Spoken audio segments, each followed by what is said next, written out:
Hi everyone, we're back after a few nights off. Thanks for sticking with us, and even to some of you who asked where we've been. But we had a couple of nights off, and to be honest, we were so sick of drinking red wine, even though some of them were great, with this marvellous weather, that we had a few cheeky beers instead. We've been barbecuing today because the weather has been absolutely glorious, and we are preparing for a very special birthday celebration tomorrow. So do make sure you tune in tomorrow afternoon to see what's happening on that one.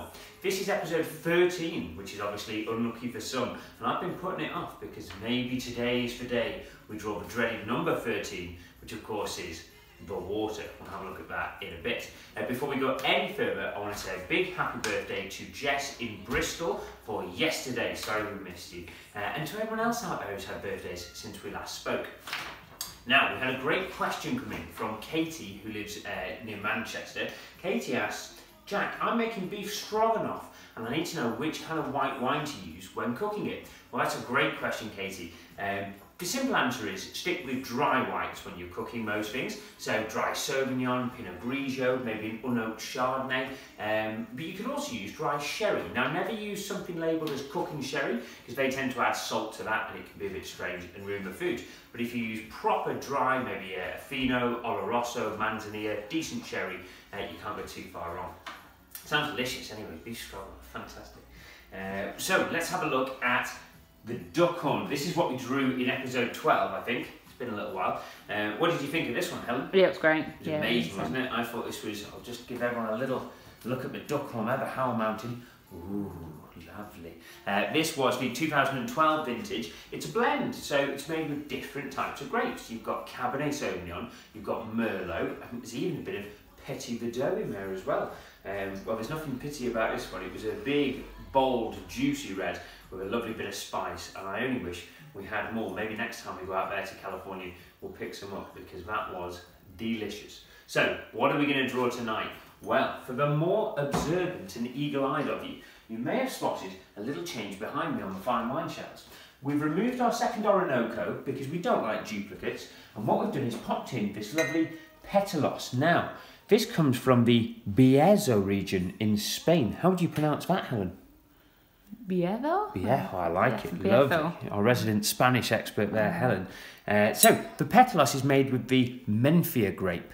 M-E-N-C-I-A. Menfia, do we think? Yeah. Why not Menfia? Which is an amazing grape variety. It's quite light, but it develops really complex flavours. So, if we do draw a red tonight, why not this beautiful, colourful looking Pétalos? Let's pop that one there.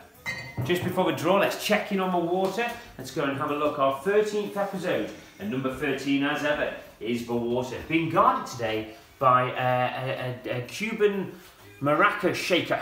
Was it from Cuba? Yeah. Fantastic. So he looks like he's keeping watchful eye on it, and I feel like it's in very much safe hands. Highly recommend Cuba, by the way.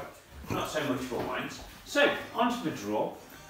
And we've got a very special vessel for today. This is our high-tech pasta draining device. If only we could get any bloody pasta.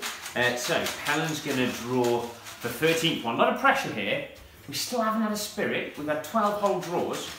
Maybe tonight's the night. What do you fancy, Helen? I don't know. Maybe some fizz. Fizz? I was thinking fizz. Nice gin tonic, I've got two. She's got two. We'll never know what could have been. Here we go. The 13th episode is number 33. 33. I'm checking the fines. It's not a fine wine. We'll go around the table. 33. My handwriting's not great, so there's a few that look like 33. Oh! So, we finally have a spirit. I wouldn't call it the typical summer's afternoon, evening drinking. It's a Jura, so it's a single malt Scotch whisky. This one's the Superstition. It's lightly peated, as you can see there. And as you may be able to tell, I know very little about it. So what we're going to do is have a little taste of that one tonight, do a bit of reading, and we'll come back probably tomorrow and tell you all about it. As I said, we've got a very special birthday in the house tomorrow, Dylan's first birthday. So we're going to be here celebrating that one, and I'm sure we'll need a glass of something to go with it. So come and join us tomorrow afternoon. Keep an eye out on Facebook and YouTube and all the usual places, and have a wonderful evening. Here's to tonight's little tipple.